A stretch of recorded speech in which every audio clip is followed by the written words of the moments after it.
Thank you, Mr. Speaker. Good afternoon again, ladies and gentlemen of the House and those in attendance today. The Iowa Constitution, Article 1, Section 18, stipulates that private property cannot be taken for public use without just compensation.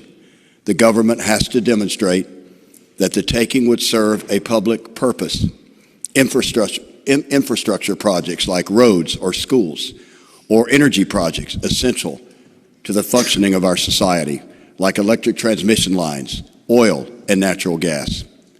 The fundamental right of private property is the birthright of every American, and the use of eminent domain should be incredibly rare and must meet the constitutional requirement of public use.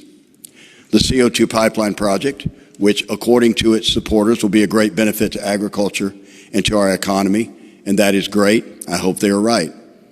But that does not make it a public use project. It is not essential for the functioning of our society, and it serves no public purpose.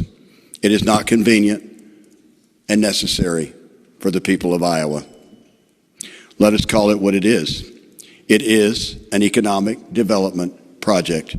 Economic development is of profound importance to our state, but we must not allow it to supersede fundamental constitutional rights. The use of government power to seize property for a private economic development project is not constitutional. And the Iowa Utilities Commission lacked the constitutional and statutory authority to grant the use of eminent domain in this case. And consider this. It is not just about the business of Summit or corn growers or union jobs that is at stake here. Each of these farms for which eminent domain is contemplated is a business. Consider the email I received from a farmer in Davenport. Dear Representative Holt, I am an eminent domain affected Cherokee County landowner. Your support for House File 2104 is greatly appreciated. The right to determine who and what goes across our property is of the highest importance. The Iowa Utilities Commission's order to allow Summit Carbon Solutions to use eminent domain to condemn and use our property has created unwanted business decisions for our property. Over the past 2 years, we have had a number of inquiries to lease our property for solar power generation. With the pending condemnation by Summit Carbon Solutions, we have lost potential business opportunities and income. Solar companies are hesitant, as I am, to offer a lease on potential eminent domain affected property. This loss of solar business leasing could end up costing us millions of dollars.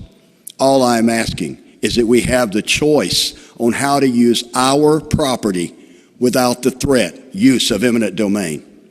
Thank you for representing our property rights. So we keep hearing those supporting the use of eminent domain talk about how it will help agriculture and business.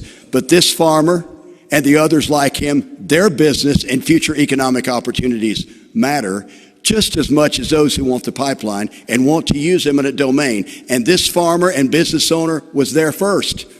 It is his land, his business, and it should be his decision on whether that pipeline goes under his property or not. Iowa has 42 ethanol plants, and this number may have changed, but to my knowledge, 12 of those plants said no to participating in the Summit CO2 pipeline project. With nearly 30% of Iowa ethanol plants given their free enterprise right not to participate, why is it okay to run over the constitutional rights of landowners who do not want the pipeline on their property? Why is that okay? Their businesses too. It affects their business. It affects their lives, and they were there first. Thus, the ongoing struggle we find ourselves in today. If you believe, as I do, that the CO2 pipeline project does not meet the public use requirement in our Constitution, then any use of eminent domain for this project is an abuse of the constitutional rights of the impacted landowners, just as the one I just mentioned in that email. And for me, some folks have been talking about their oath to the Constitution. I swore an oath to the Constitution many times when I was in the Marine Corps, and I've sworn an oath to the Constitution every time I serve up here. And that incredible document that causes us, in spite of our political differences, to serve the people of Iowa The people of Iowa are our bosses, not the other way around, thanks to those incredible founding documents. Regardless of the economic benefit of any project, the public use requirement vested in our Constitution is vital if our property rights are to have any real meaning at all. The great Ronald Reagan, my favorite president, famously said that the Constitution doesn't exist to constrain the people, but rather the Constitution exists to constrain the government. That means those of us in this chamber. The Takings Clause of the Fifth Amendment of the United States Constitution and Article 1, Section 18 of our Iowa Constitution exist because our founders experienced heavy-handed government rendering their property rights meaningless. I think we all want economic development, but not at the expense of the constitutionally protected rights of our fellow citizens. Those who want the pipeline, they can sign voluntary easements. Those who do not have the constitutionally protected right to refuse, and the government has no right in this case to intervene. The precedent we will set if we allow private property to be seized for a private economic development project will reverberate for decades to come and could render property rights safeguards in our Constitution meaningless for our children and our children's children. For me, the questions are profound, and the answers are very clear. Are the words that enshrine our rights as a free people binding, or can they be erased at a whim so that others can prosper? Are constitutional rights negotiable when they become inconvenient? Do the powerful get to twist and subvert our constitutionally protected rights to suit their own purposes? There are, unfortunately, cases in our history in which the powers that be ignored the words in our Constitution because they were inconvenient, and history has not been kind to those who did that. Let us not make the same mistake. I know some see it differently, and I respect that. But for me, the Constitution is clear. The importance of property rights and the securing of other hard-won liberties is clear.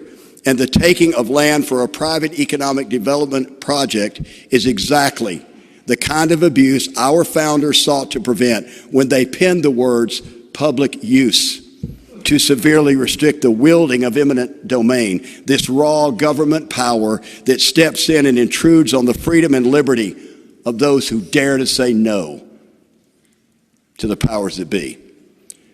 Mr. Speaker, for the dauntless red shirts who have made constant trips to our Capitol to secure their rights, and for all the citizens they represent in this struggle, I move House File 2104.